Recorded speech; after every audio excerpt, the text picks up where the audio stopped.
So let us talk about pathophysiology. So why exactly these patients they develop hemolysis? Let me first explain in simple words, then I'll write them down. For HS to happen, two things have to be there.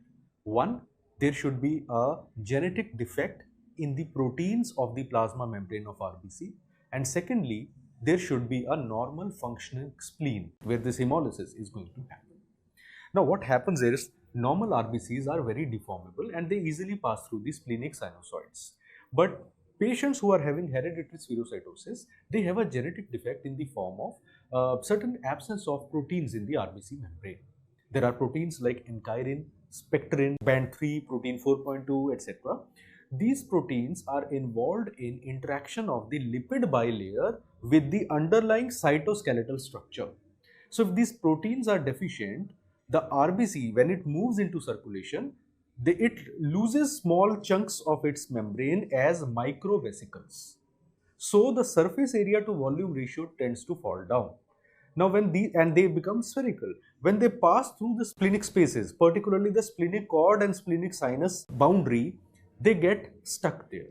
There is stasis of RBCs, there is further loss of surface area to volume ratio, and in case the patient is having any acute precipitating crisis like any oxidant damage, any hypoglycemia, any fall in the blood pH, you will have the RBCs going hemolysis in this situation. So this is what constitutes hemolysis in these patients. So there has to be a genetic defect and there has to be a functioning spleen. So there are two factors implicated. I have told you already there are two factors which are implicated. First, there has to be a genetic membrane defect in the RBCs, and second is a functioning spleen. This is mentioned in Nelson as well. So what exactly is the pathophysiology? Let us try to simplify. So normally, normal patients, normal RBCs, there is a dynamic interaction. We call it as vertical interaction between the lipid bilayer of plasma membrane and the underlying cytoskeleton. This dynamic interaction is mediated by certain proteins like encheirin, spectrin. There are two forms of spectrin. We have alpha spectrin as well as beta spectrin, and it is mediated by band 3, band protein 4.2, etc. So this is what is happening in normal RBCs, and because of this dynamic interaction, the RBC membrane remains stable. The membrane remains stable. What happens in hereditary spherocytosis? In HS, in hereditary spherocytosis, there is loss of this vertical interaction, which I just told you. It is also called as uncoupling of the vertical interaction. The word uncoupling is mentioned in all the standard books.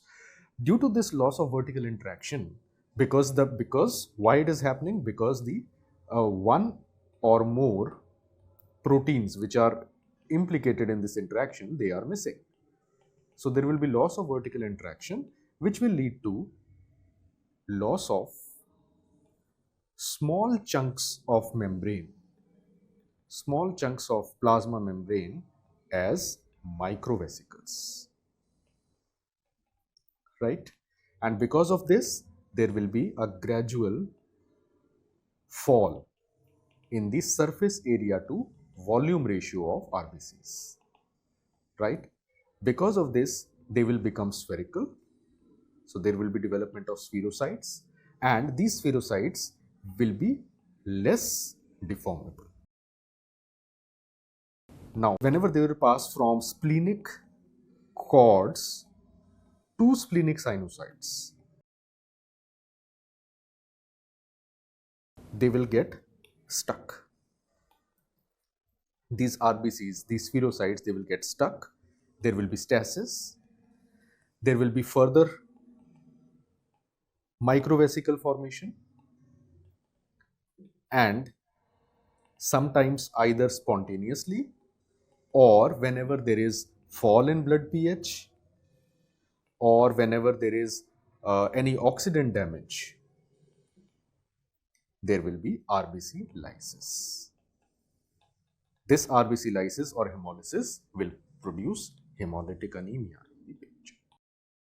So they will have anemia because it is hemolysis which is happening. So they will have increased unconjugated bilirubin and its consequences as well.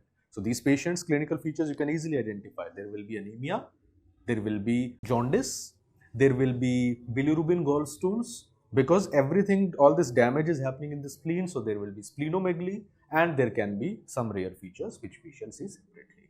Any crisis, anything which affects the reticulocyte response of the bone marrow, like parvovirus B19, that is going to cause a life-threatening crisis also in these patients. So this is all the pathophysiology that you need to understand.